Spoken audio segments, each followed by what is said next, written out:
Hi friends, அஸ்ஸலாமு அலைக்கும். காளான் தம் பிரியாணி நம்ம ஸ்டைலில் எப்படி செய்யலான்னு பார்க்கலாம் வாங்க. நம்ம டூர் கிளம்ப போகிறோங்க, அதுக்காக தான் ரெடி பண்ணிகிட்ருக்கேன். தேவையான பொருட்கள் பார்த்திங்கன்னா, இஞ்சி 100 கிராம், பூண்டு 100 கிராம், பச்சை மிளகாய் ஒரு 8, தக்காளி ஒரு அரை கிலோ, பிரியாணி அரிசி ஒரு 1.5 கிலோ, புதினா ஒரு கைப்பிடி, மல்லித்தலை ஒரு கைப்பிடி, நெய் வந்து ஒரு 20 கிராமு, எலுமிச்சம்பழம் 2, பெரிய வெங்காயம் 1 கிலோ, சின்ன வெங்காயம் 100 கிராமு, காளான் ஒரு 3 பேக்கெட்டு. பெரிய வெங்காயத்தை நல்லா பொடி பொடியாக கட் பண்ணிக்கலாம். பொடி பொடியாக இல்லை, நீல வாக்கில் நல்லா கட் பண்ணிக்கலாம். கட் பண்ணிவிட்டு இஞ்சி பூண்டு பேஸ்ட் அரைச்சி வச்சாச்சு. பட்டை கிராம்பு ஏலக்காவை பவுட்ரு பண்ணி வச்சாச்சு. லெமன் பிழிஞ்சு எடுத்து வச்சாச்சு. சின்ன வெங்காயமும் உரித்து ரெடி பண்ணியாச்சு. காலையில் நேரத்தோடு எந்திரிச்சு சமைக்கணுங்க. 5 மணிக்கு வெளியில் கிளம்பணும்னு சொல்லியிருக்காங்க. இன்ஷா அல்லாஹ். பார்த்திங்கன்னா 4 மணிக்கு அலாரம் வச்சு எந்திரிச்சாச்சுங்க. இந்த வானம் பார்க்குறதுக்கு எவ்வளோ அழகாக இருக்குன்னு பாருங்கள். எந்திரிச்சோன்னையுமே ஃபஸ்ட்டு அரிசியை வந்து தண்ணியில் ஊற போட்டாச்சு. அப்போ தான் வந்து நம்ம சமைக்க ஆரம்பித்தாச்சு. அந்த அரிசி ஊறுறதுக்கு டைமிங் கரெக்டாக இருக்கும். நம்ம வெளியில் டூர் போகும்போது, அதுவும் கேரளா சைடு போகும்போது, அங்கே வந்து சாப்பாடு சைஸ் கொஞ்சம் பெருசாக இருக்கும். அது ஹஸ்பண்ட்க்கு வந்து சுத்தமாக செட் ஆகாது. ஸோ 2வது நம்ம குழந்தைங்கள வச்சுட்டு ஹோட்டல் தேடி அலையிறதும் கொஞ்சம் சிரமமான காரியம். அதனால தான் வந்துட்டு சாப்பாடு ரெடி பண்ணிகிட்ருக்கேன். ஒரு பெரிய சைஸில் ஒரு வட்டா வச்சு அதில் வந்து ஒரு 200 கிராம் ஆயில் விட்டுக்கலாம், ரீஃபண்ட் ஆயிலு. நம்ம நீல வாக்கில் கட் பண்ணி வச்சுருக்கிற பெரிய வெங்காயத்தை போட்டு ஃபஸ்ட்டு நல்லா வதக்கிக்கலாம். அது கொஞ்சம் கோல்டு கலரில் ப்ரௌன் கலரில் வரும்போது அதுக்கப்புறமா பச்சை மிளகாய், இஞ்சி பூண்டு பேஸ்ட்டு போட்டு நல்லா வதக்கிக்கலாம். அந்த கொஞ்சம் அதில் பச்சை வாசம்லாம் போகட்டும். அதுக்கப்புறமா பார்த்திங்கன்னா பட்டை கிராம்பு ஏலக்காய் அது எல்லாமே சேர்த்து நம்ம வந்துட்டு ஆல்ரெடி பவுட்ரு பண்ணி வச்சுருக்கோம்.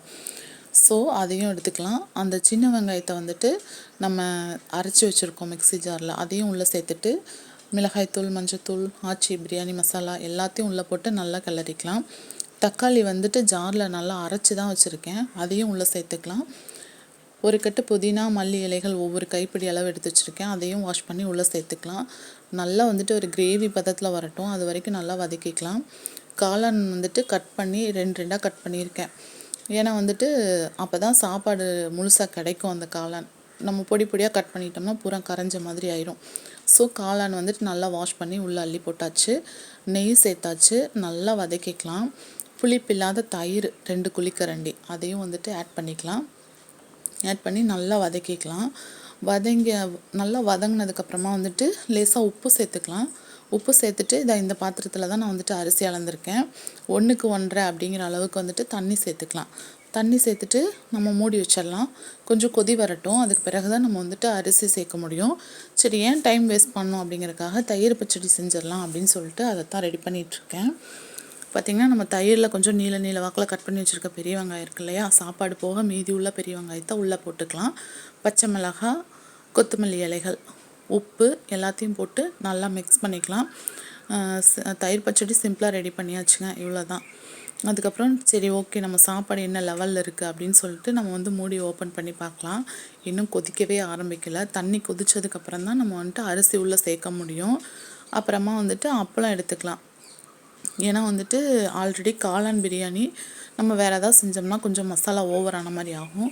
ஸோ வந்துட்டு தயிர் சட்னியும் அப்பளத்தோடு முடிச்சுக்கலாம் அப்படின்னு சொல்லிட்டு ரெடி பண்ணிகிட்ருக்கேன்.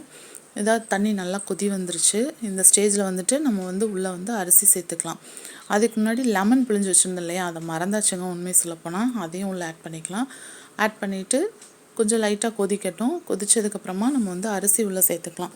அரிசி உள்ளே சேர்த்ததுக்கப்புறம் ரொம்ப போட்டு அதை டிஸ்டர்ப் பண்ணாமல் லைட்டாக அந்த அடியோடு அப்படியே கிளறி கொடுத்துக்கலாம். ஏன்னா வந்துட்டு அடி பிடிச்சிடக்கூடாது இல்லையா, சாப்பாடும் வேஸ்ட்டு. ஸோ வந்து அடி பிடிச்ச ஸ்மெல்லும் வந்துடும். ஸோ அதுக்காக இப்படி மேலால் கிளறாமல் நல்லா அடியோடு கிளறணும். அப்புறம் இந்த மாதிரி சமைக்கும்போது லேடிஸ் வந்து ஒரு விஷயத்தை புரிஞ்சுக்கணும், சமைக்கிற வந்து நம்ம ஒரு கையில் பிடிச்சிக்கணும். இல்லை அப்படின்னா சில நேரங்களில் அது அடுப்புலேருந்து ஸ்லிப் ஆகி நம்ம மேலே விழுகிறதுக்கு சான்ஸ் நிறையா இருக்குது. ஸோ வந்துட்டு நானும் அப்படி தான் பண்ணியிருக்கேன். ஒரு கையால் வந்து பிடிச்சிட்டு நம்ம வந்துட்டு நல்லா கிளறிக்கலாம். இப்போ பார்த்திங்கன்னா தண்ணி கொஞ்சம் வத்த ஆரம்பிச்சிருச்சு. சாப்பாட்டுக்கும் தண்ணிக்கும் கொஞ்சம் ஈக்குவல் அப்படிங்கிற ஒரு ஸ்டேஜில் வந்து இருக்குது. இந்த சமயத்தில் வந்துட்டு என்ன பண்ணணுன்னா, நம்ம மூடி போட்டு கொஞ்சம் நேரம் மூடி வச்சிடலாம். மூடி வச்சுட்டு எடுத்து பார்க்குறோம், இன்னுமே தண்ணி வந்துட்டு நல்லா வத்தி இருக்குது. இப்போ என்ன பண்ணணுன்னா, நம்ம வந்து தம் போடணும். தம் போடுறதுக்கு நம்ம அடுப்பில் செய்யலை, நம்ம வந்து ஸ்டவ்வில் தான் செஞ்சிட்ருக்கோம். ஸோ வந்து பக்கத்தில் நல்லா ஒரு பெரிய சைஸ் சட்டியில் சுடு தண்ணி நல்லா காய வச்சுருக்கேன். ஸோ இந்த சாப்பாட்டை தட்டு போட்டு க்ளோஸ் பண்ணி அந்த தண்ணி தூக்கி மேலே வச்சிடலாம். மேலே வச்சுட்டு ஒரு 10 நிமிஷம் சிம்லேயே இருக்கட்டும். அதுக்கப்புறமா அந்த சட்டியை இறக்கிட்டு ஓப்பன் பண்ணி பார்த்தோம்னா இப்படி தான் இருந்துச்சு. அப்படியே வந்துட்டு கரண்டியை போட்டு கிண்டிடக்கூடாது. கரண்டியோட பேக் சைடை விட்டு லேசாக அடியோட கிளறி பார்த்தோம்னா சாப்பாடு சூப்பராக ரெடி ஆயிடுச்சு. பொழுதும் விடிஞ்சிருச்சு. ஸோ எல்லாத்தையும் கிளப்பிட்டு நம்ம சாப்பாடு என்னென்ன பண்ணியிருக்கோன்னு பார்க்கலாம். சாப்பாடு பார்க்குறதுக்கே டேஸ்ட்டு சூப்பராக இருக்குது, ஸ்மெல்லும் சூப்பராக இருக்குது. எல்லோரும் என்ன சொல்ல போகிறாங்கன்னு தெரியல.